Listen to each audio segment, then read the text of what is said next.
去年11月，中澳两国领导人在巴厘岛会面，紧接着在年底，澳大利亚外交部长黄英贤访华，实现两国关系进一步转圜。9月2号，澳方宣布，一个包括澳工业、政府、学术和媒体代表团将于下周访问中国。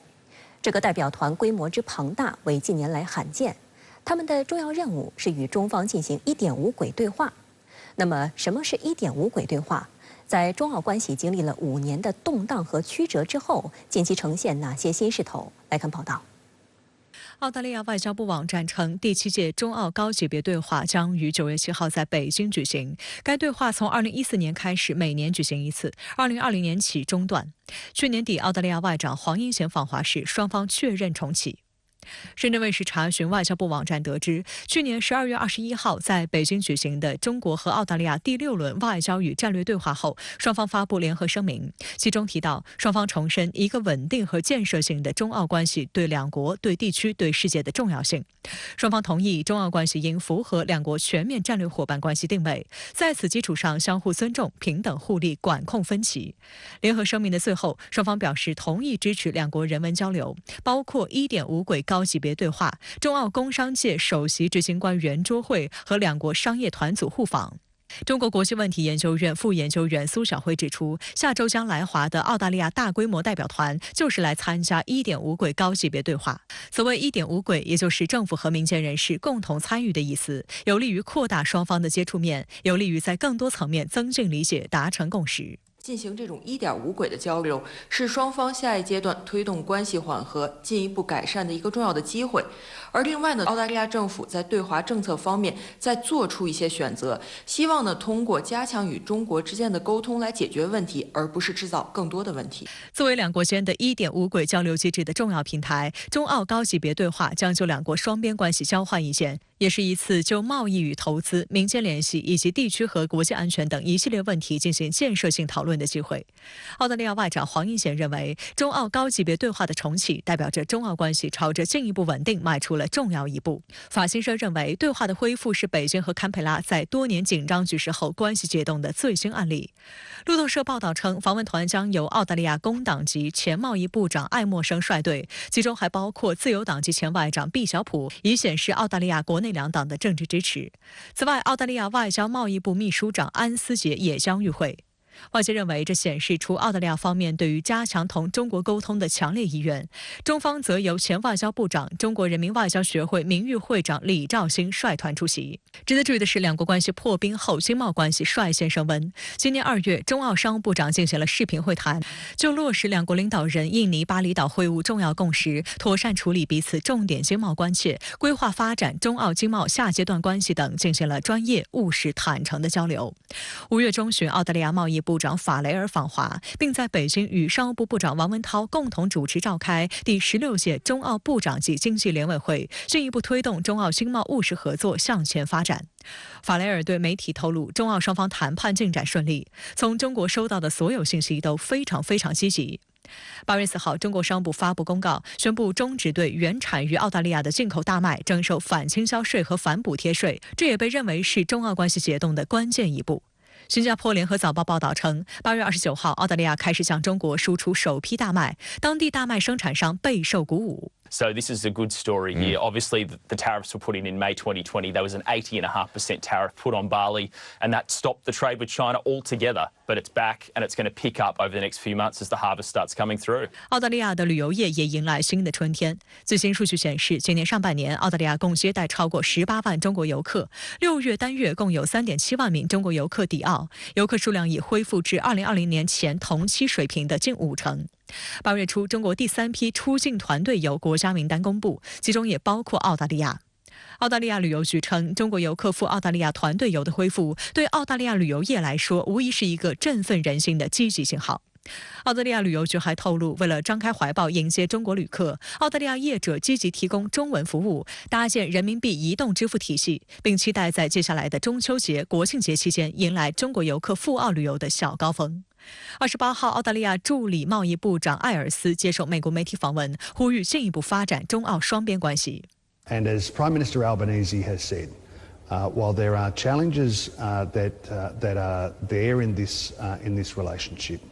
It is absolutely in the interests of the region and in the interests of stabilising the bilateral relationship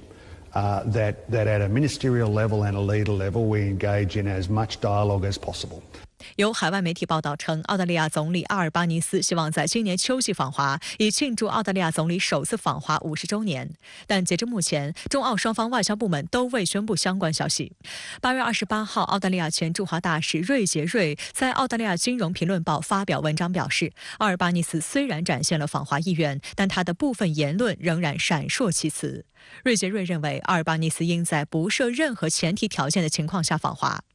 瑞杰瑞还提议阿尔巴尼斯感受中国减少碳排放的努力，乘坐中国高铁，因为这些建设的原材料之一就是澳大利亚出产的铁矿石和煤炭。他还建议阿尔巴尼斯前往深圳体验中国的未来。从中澳双方的判断来说，如果有一个机会可以相向而行，修复中澳的关系的话，那对于双方来说都是好消息，会产生利好。所以呢，双方也正在试图抓住机会的过程当中。外界对澳大利亚已经越发深度与美国印太战略绑定感到担忧，认为这将导致一些对中国的挑衅行为。例如8月25号，澳大利亚与菲律宾首次举行大规模海陆空联合军演，实际上是涉足南海问题。而美英澳3国 AUKUS 同盟向澳方转移核潜艇技术，其主要针对的方向也是南海。澳大利亚珍珠与刺激网站8月31号刊发评论文章，警告澳大利亚政府千万不要为了追随美国的政策而损害与中国的关系。文章认为，中国从未对外发动战争，反倒是美国在对外扩张问题上劣迹斑斑。澳大利亚应该认清这一点，不要做出损害自身利益的错误决定。保持某种政策自主，并非在中美之间完全的选边站队，更符合澳大利亚方面的利益。毕竟呢，从近一时期澳大利亚希望与中国进行沟通的这种动向当中，可以看出澳大利亚也在观察其他美国盟友和伙伴的反应，尤其是在法国总统访华之后，法国强调欧洲的战略自主，对于澳大利亚某种程度是有启示的。澳大利亚对于自身的对外政策，包括对华政策以及如何平衡对美和对华政策，也在思考的过程当中。9月1号，俄罗斯迎来开学日，同时也是知识日。当天，俄罗斯总统普京出席主题为“大师谈”的公开课活动，向学生们发表演讲。普京在演讲中建议学校和学生们扩大对中文等亚洲语言的学习。他还向俄罗斯的学生们谈及俄乌冲突的局势。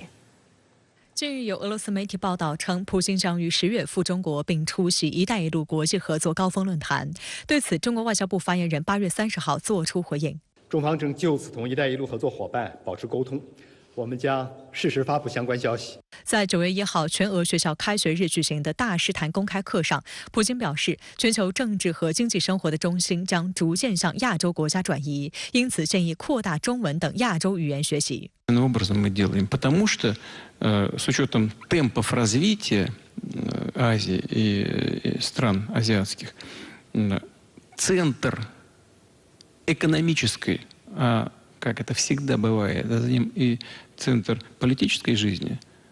постепенно будет смещаться в эти регионы. 2019年，俄罗斯首次举办俄国家统一考试中文科目考试，中文成为继英语、德语、法语和西班牙语之后的第5种俄罗斯全国统考外语科目。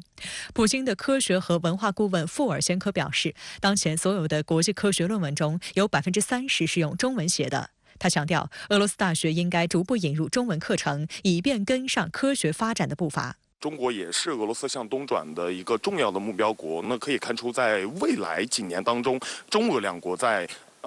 人文交流当中将会出现新的爆点。这样的一个爆点不仅仅是语言上的文化上的交流，也还会体现在这种多边文化交流机制上的这样的一个合作。这样的一个多边合作机制，可以是在“一带一路”框架下，也可以是在金砖和上合组织框架下。可以说，未来几年人文交流将会成为中俄两国不断深化战略合作的一个重要的支撑。值得注意的是，普京在大使谈公开课上还谈及俄乌冲突。他强调，对于顿涅茨克、卢甘斯克、扎波罗热和赫尔松这4个地区，俄罗斯将寻求确保那里的安全。他还描述了家庭传承的2战故事，以此教育学生。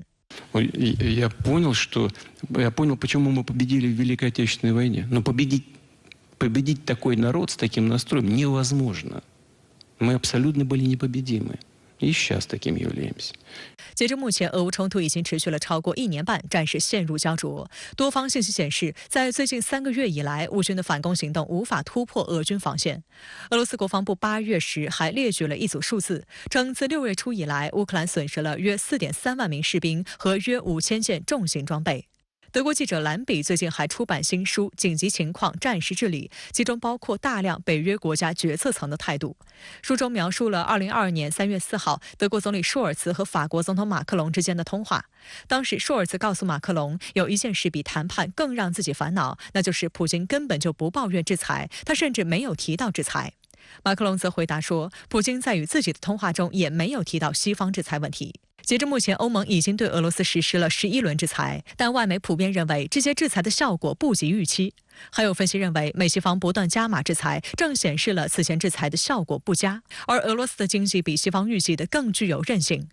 普京8月22号表示，美西方舆论预测俄罗斯经济会在制裁中崩溃，但是按照购买力评价计算，俄罗斯目前已经超过了德国等国，跻身世界前5大经济体。普京引用的这组数字来自世界银行和国际货币基金组织的估算报告。报告认为，以购买力评价计算，2022年俄罗斯 GDP 为5.51万亿美元，而德国的这一数据则为5万亿美元。此外，这2家权威国际经济组织近期还上调了俄罗斯的经济预测。此前，他们认为俄罗斯2023年 GDP 将萎缩3.3个百分点，但最新报告中，他们认为俄罗斯经济仅将萎缩0.2个百分点。而按照俄罗斯经济部门预测，该国 GDP 今年增速有望达到2%。俄罗斯总理米舒斯金则预测，到2024年，俄罗斯将在经济增速方面超过发达国家。外界认为，俄罗斯利用了俄乌冲突中油价上涨的因素。近期，俄罗斯还与欧佩克协商达成减产的新方案，预计很快实施，这将令国际油气价格再次上涨。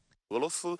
通过反制裁和应对措施，似乎已经适应了制裁下的俄罗斯经济的正常运转。那俄罗斯也已经将制裁对俄罗斯经济的影响降得最低。那第二，普京总统也有意通过这样的一种方式，向国内和国外展现出自己强有力的这样的一个心态，对于他在国内和国外的影响力是有所提升的，也将这种压力返还给了欧洲和美西方国家。与此同时，冲突陷入焦灼后，俄罗斯也抓紧时间窗口改善国际关系。俄罗斯总统新闻秘书佩斯科夫1号表示，普京与土耳其总统埃尔多安将于4号中午在俄罗斯索契进行会晤。此前，因为俄方暂停执行黑海运粮协议，与土耳其关系受损。据报道，在4号的俄土领导人会谈中，除了讨论如何恢复黑海运粮协议之外，双方还将讨论俄乌冲突的最新进展，以及包括能源、贸易、经济和旅游等领域在内的两国关系。俄罗斯天然气经土耳其输往欧洲项目也将被提上议程。相关话题来连线特约评论员石红。石先生您好。在俄罗斯新学年开学第一课，俄罗斯总统普京建议学校扩大对中文等亚洲语言的教学。那您认为俄罗斯未来是否会出现中文热呢？实际上，俄罗斯的中文热已经开始了。俄罗斯莫斯科国立大学亚非学院院长阿列克谢·马斯洛夫日前表示，前几年中文的学习人数每年增加10%到15%，而今年呢则增加了15%到20%啊。今天，俄罗斯有220至230所大学定期教授中文。俄罗斯商业圣彼得堡报报道，2023年第一季度，圣彼得堡市居民对汉语补习的需求呢，比2022年同期增加了27%啊。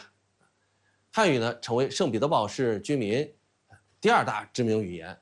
俄罗斯阿穆尔州在8月末决定，该州的39所中小学将在新学年开设汉语选修课，所以普京现在建议俄罗斯学校呢扩大中文等亚洲语言的教学，必然会让中文热在俄罗斯进一步提速。普京之所以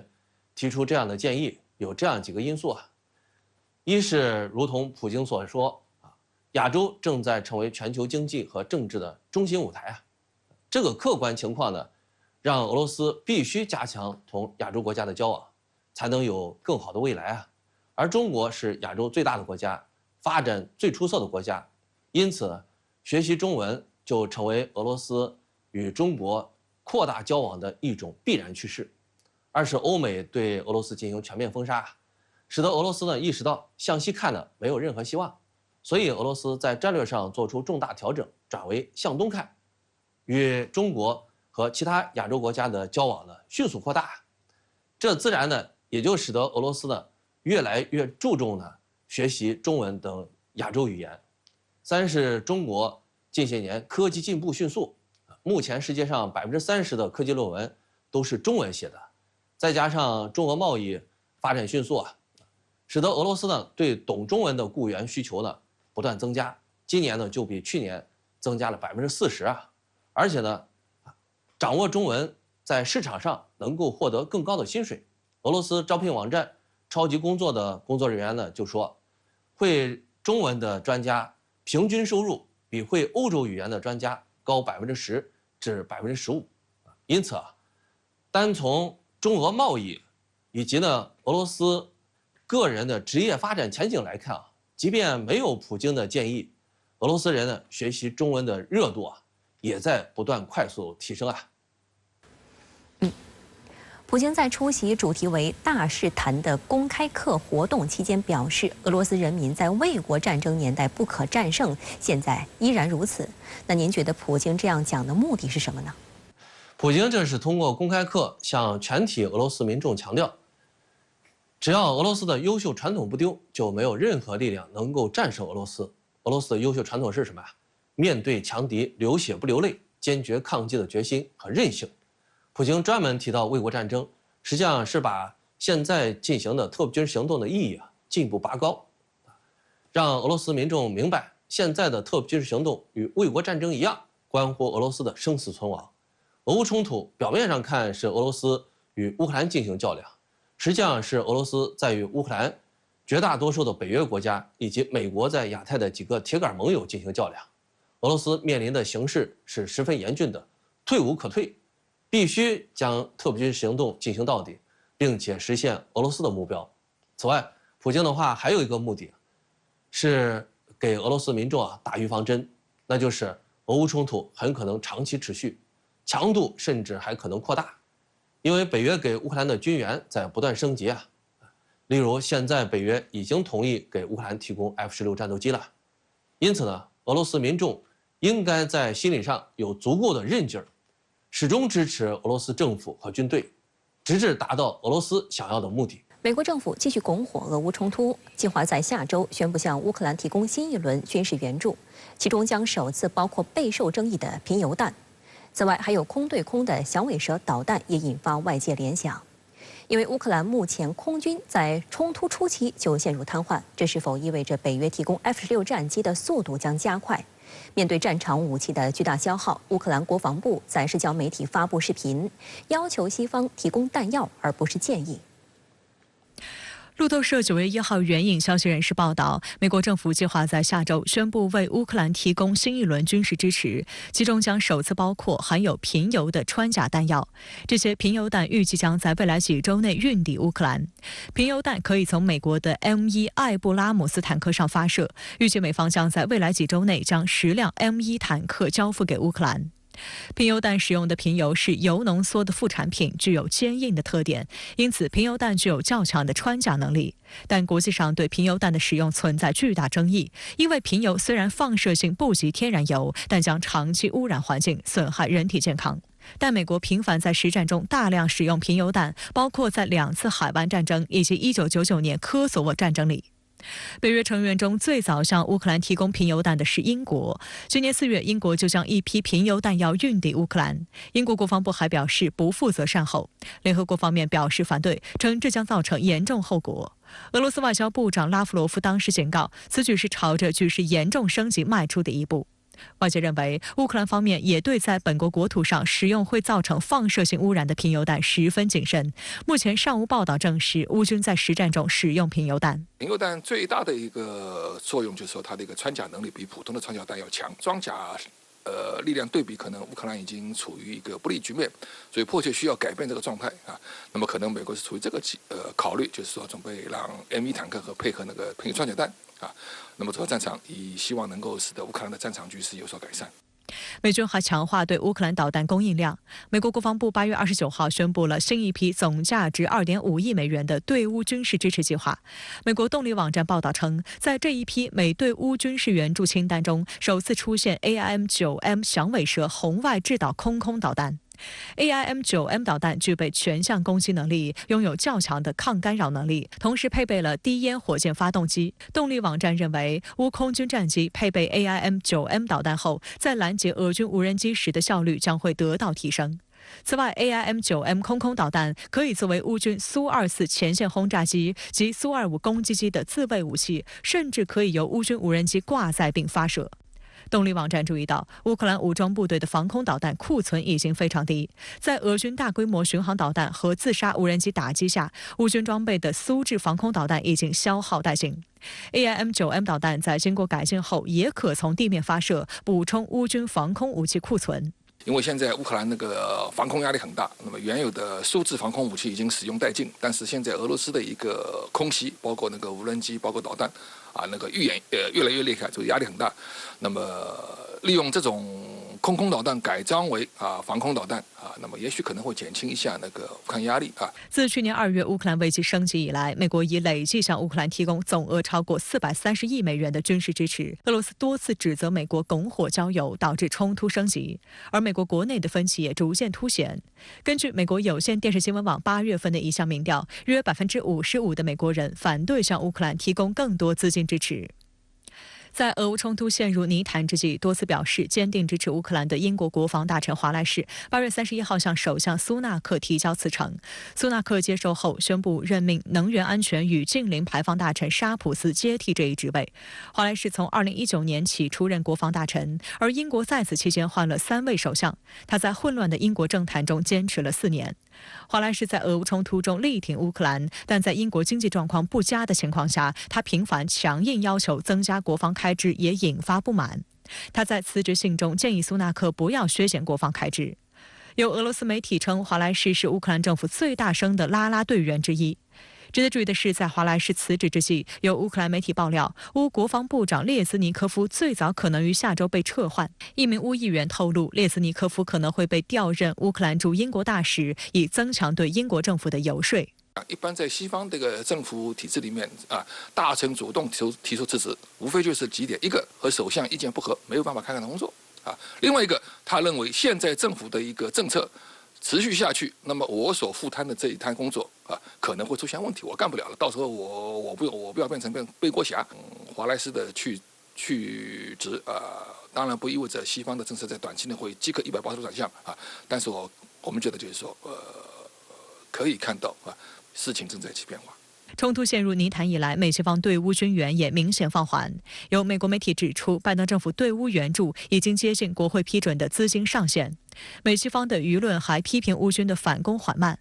乌方也就此与美西方打起了口水仗。8月31号，乌克兰外长库列巴反击称，美西方舆论的指责等于是在对着那些牺牲生命的乌克兰战士的脸上吐口水。同一天，乌克兰国防部在社交媒体发视频，呼吁西方继续提供弹药，而不是建议。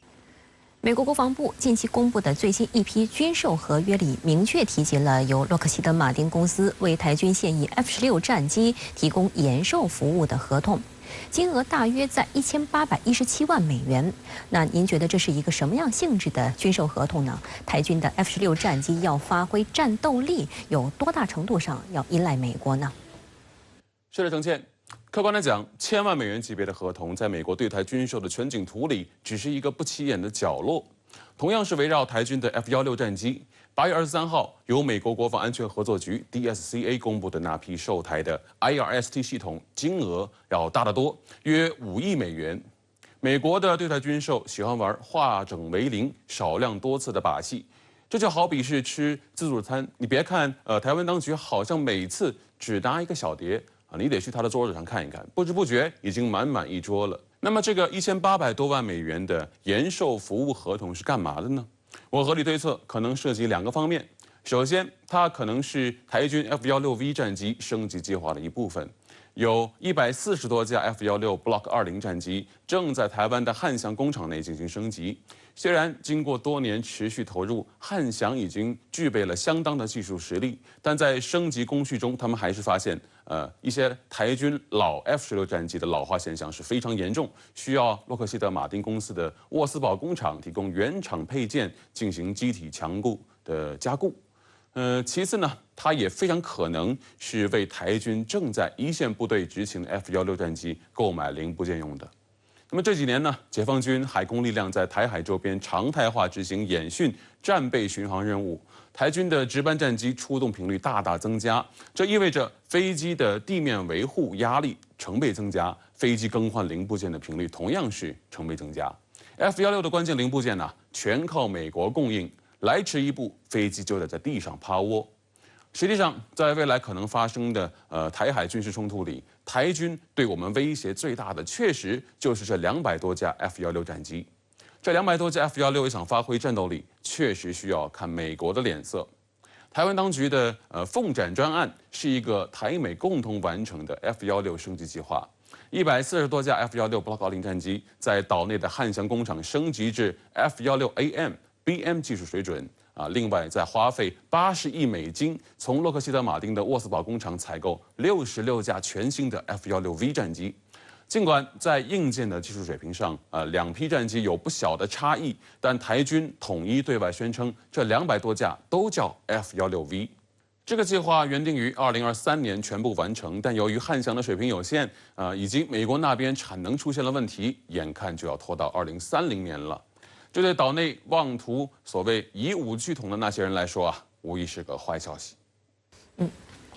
另一方面，台湾当局向美国采购的火山布雷系统将于今年年底提前交付一部分，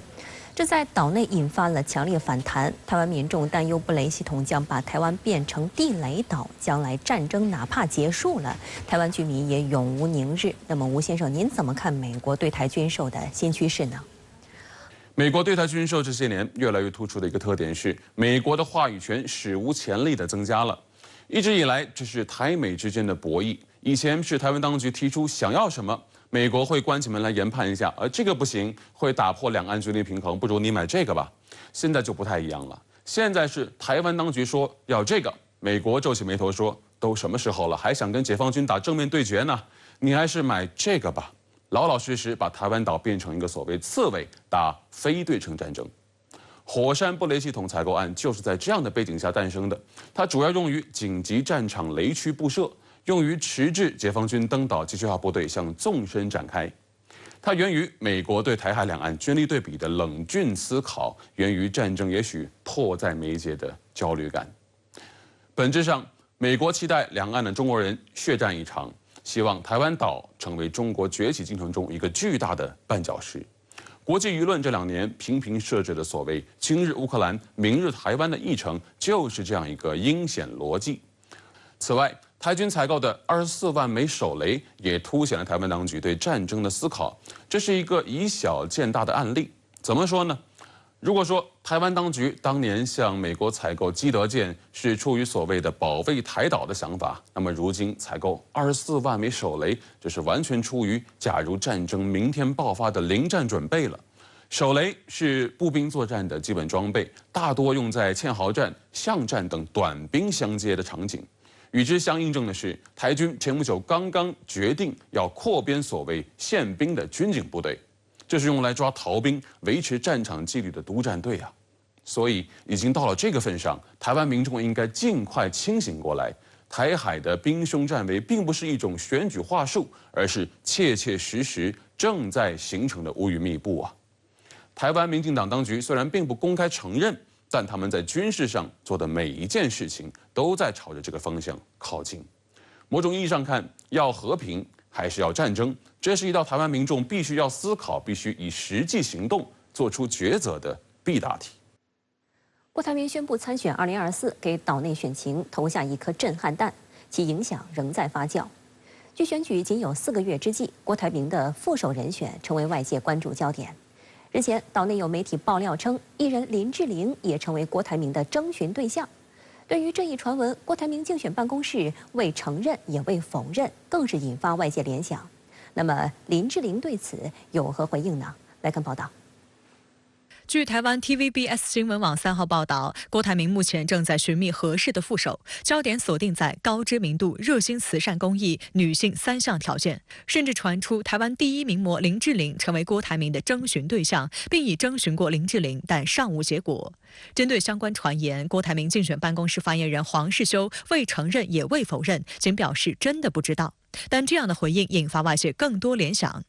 不过，林志玲方面已通过经纪人向 TVBS 新闻网回应称，姐姐对政治不甚了解，只希望大家健康、社会平和、世界和平，天天快乐。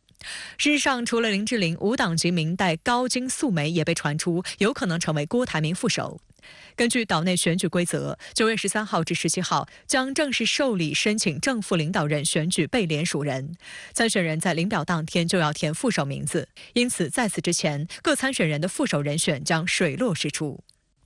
9月2号晚，鸿海集团发表声明称，创办人郭台铭因个人因素辞去公司董事一职。台媒分析指出，郭台铭此次辞任公司董事，或与日前宣布参加2024年台湾地区领导人选举有关。此前，鸿海科技集团曾表示，公司不会参与相关政治活动。公开资料显示，郭台铭在1974年创立鸿海集团，2019年他宣布争取国民党，2020初选前夕也曾辞去鸿海董事长的职务。对此，岛内民众调侃称，辞不辞职有差别吗？反正他随时可以回去当董事。过去几十年，凭借成功企业家的形象，尤其是在疫情期间，郭台铭购买了500万剂疫苗捐献给台湾民众，在岛内赢得了不少人气。不过8月28号，郭台铭宣布独立参选，引发岛内舆论哗然，有声音批评这让其人设崩塌。最不希望投给谁，绝对不会投给谁。好，赖清德23.6%，但是让比较惊讶的是呢，郭台铭14.8%，位居第2。根据岛内最新民调，如果郭台铭参选，其支持度仅获12.9%，位列第4；但如果是被讨厌度，则一下子跃升到第2位，仅低于民进党参选人赖清德。就是郭台铭的这个神话在过去这段时间，由于他不断的反复，然后不断的背信承诺，那么背弃了自己的承诺，所以最后的结果就是被看破手脚。因此，在台湾社会里，其实选民的眼光是很明智的。大家看到郭台铭4年前演了那一出，4年后又再演了一出，所以这样的操作手法，其实他并不了解这不是在商场，这是在政坛。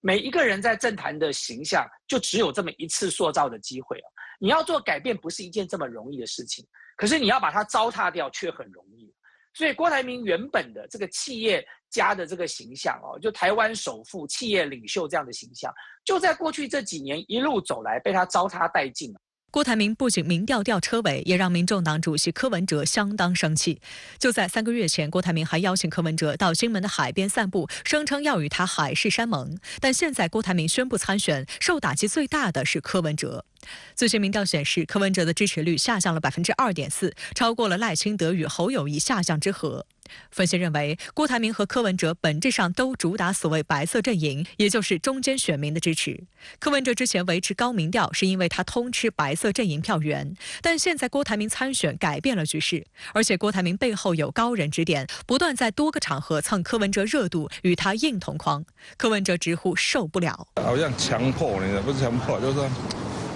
这太奇怪，哀点了这种不要每天在媒体放话，让谁受得了？针对郭台铭早前曾多次公开表态支持中国国民党候选人侯友宜，蓝营指责其背信弃义。国民党主席朱立伦再向郭台铭喊话称，自私自利的人玩不下去，最后只会让民进党躺着赢。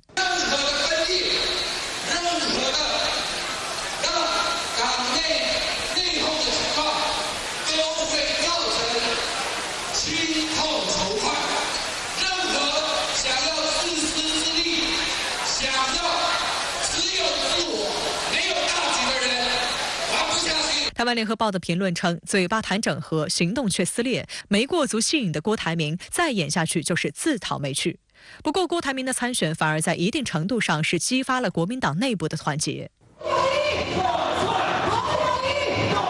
9月3号，中国国民党黄复兴党部台陆军官校第48期战友举行入伍45周年庆祝会，会上大家一致决议全力支持侯友宜。据悉，黄复兴党部已经决定对郭台铭采取3步政策，即不传播与郭台铭有关的消息，不接触与郭台铭有关的人和事，不帮助郭台铭联署。我们黄复兴已经决定全力支持国民党提名的侯友宜市长。黄复兴党部于1956年正式成立，成员包括退役官兵及其眷属，向来是国民党最重要的基本盘。黄复兴党部对韩国瑜非常支持，但由于韩侯2人在上届台湾地区领导人选举中的嫌隙，此前并未明确表态挺侯。如今深蓝归队，也意味着众多韩粉也开始转向侯友宜。因为大家仔细看一下，就是之所以有一些蓝营的支持者会支持郭台铭，根据这段时间我在地方上走动的了解，是因为他们可能认为侯友宜所展现的还没有让他们满意。那么相对郭台铭这个缺乏诚信，侯友宜的这个诚恳踏实的作风，应该更能够赢得大家的认同。所以侯友宜必须要用这个对症下药的方式把留在郭台铭那边的选票把它争取回来。另一方面，郭台铭搅局从一定程度上确实给蓝白合创造了条件。朱立伦3号表示，国民党与民众党之间的对话每天都有新进展，不一定要3个人一起谈，也可以2两谈。而柯文哲也透露，可以与国民党谈，最后的结果要交给民众决定。在多个机构的最新民调中，一旦组成侯柯配，不仅能够迅速边缘化郭台铭，两人的支持率也已经超过了赖清德。不过，从目前情况看，侯柯仍卡在都想当正领导人这点上，如何谈合作还有很大的悬念。但如果接下来赖清德的支持度被拉到更高时，就可能迫使他们更积极地面对整合。国民党全民带蔡正元之招，蓝白整合并不困难，谁的民调领先，谁就当正的。那个柯文哲跟侯友宜2根蓝白合组成一组，郭台铭就好处理。但如果你蓝白不合，民进党赖清德宣布当选，罪人是谁？就是你蓝白不合啊！我们已经不在乎你们谁当谁正谁当副了，坦白讲，我们就不在乎了。我们只要你们2个合成一组。我至少个人的心声去抽签也可以，去猜拳也可以，去比赛100米赛跑也可以，我们都不介意了啦。8月28号，鸿海集团创办人郭台铭宣布参选2024，岛内对此看法不一。民进党窃喜，蓝营认为这是在保送民进党，白色阵营受伤最深，柯文哲民调应声下跌。郭台铭参选无疑是岛内2024选举的灰犀牛事件。实际上，2019年时，这头灰犀牛也曾闯出来过一次，现在再次出现，将会如何影响岛内选情？直播港澳台特别策划《台海风云录》，听一听台湾世新大学教授游子祥的判断。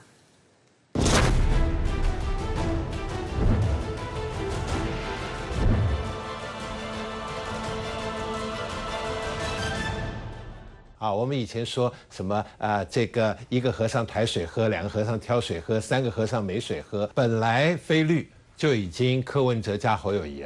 就很难整合了那郭台铭现在又进来之后，这最简单的道理就是2个都很难整合，3个就更难了。台湾世新大学教授游子祥，1996年获美国丹佛大学沟通研究博士学位，曾担任台北市政府新闻处处长及市府发言人。2004年连战、宋楚瑜以及2015年洪秀柱参选台湾地区领导人时，都聘请游子祥担任竞选总部发言人。实操岛内选举舆论战的丰富经验，也让他对这次郭台铭宣布入局参选有了更深刻的认识。郭台铭就认为，我利用这个机会来加入的话，我可以拿这个当理由，就是他们2个组不起来，搞不好多我一个，以我的能力，我能促成这个整合也不一定，所以他就抓了这个理由，让自己得到重新回到这个赛局里的正当性。要重回这个赛局，人家可能会说是你想干，是你为了私心，他现在可以说我是为了公益，我是为了民意，所以我才进来做这个整合，让自己重回赛局，来帮自己再搏一个机会。游子祥认为，郭台铭2019年也曾宣布参选，失败后负气出走，个人魅力十分较多。几个月前又高调回归参加国民党内初选，还声称无论结果如何都将支持侯友宜，但再次食言。因此，郭台铭重新入局，最缺的是正当性。